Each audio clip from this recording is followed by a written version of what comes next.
can draw it. If there are, you can show here,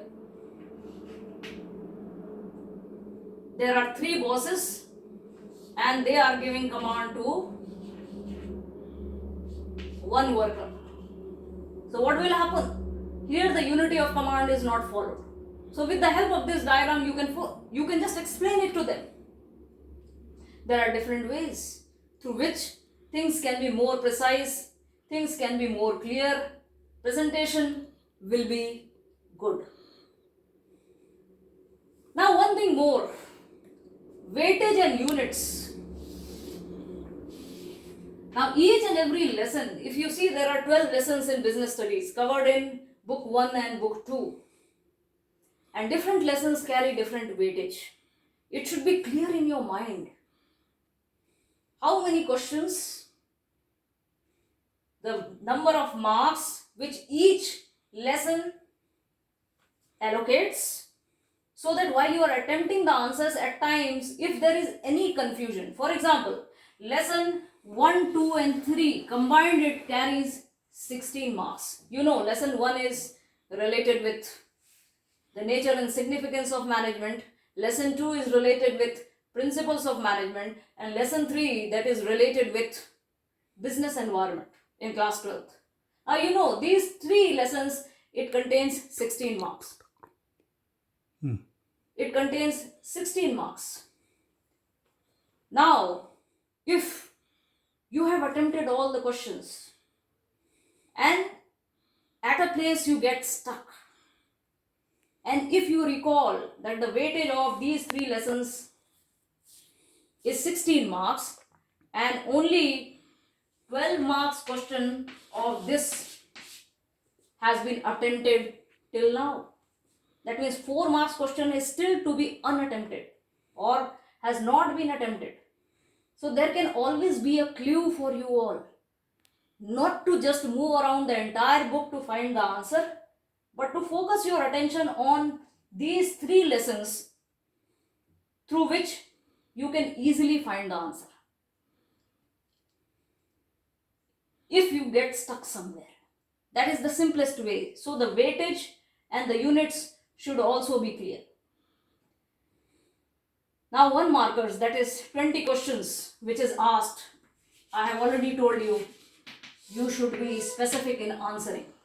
The answer should not be very long. At times, in 1 mark question also there is a word which says explain. Explain doesn't mean whatever you know related to the concept you keep on explaining in 1 page. I have told you 1 mark question, if it is to be explained, then too it should not exceed more than 1 line. That is what is the paper demands. The last point, that is related with some of the directive words which you should understand. What directions does it give, and how you have to attempt those questions related with those directions. If in a question these terms are used, name, identify, what, which, if these terms are used, you have to only give the name of the concept. Identify this. If it is a case study based question also, identify means you have to name only. Define.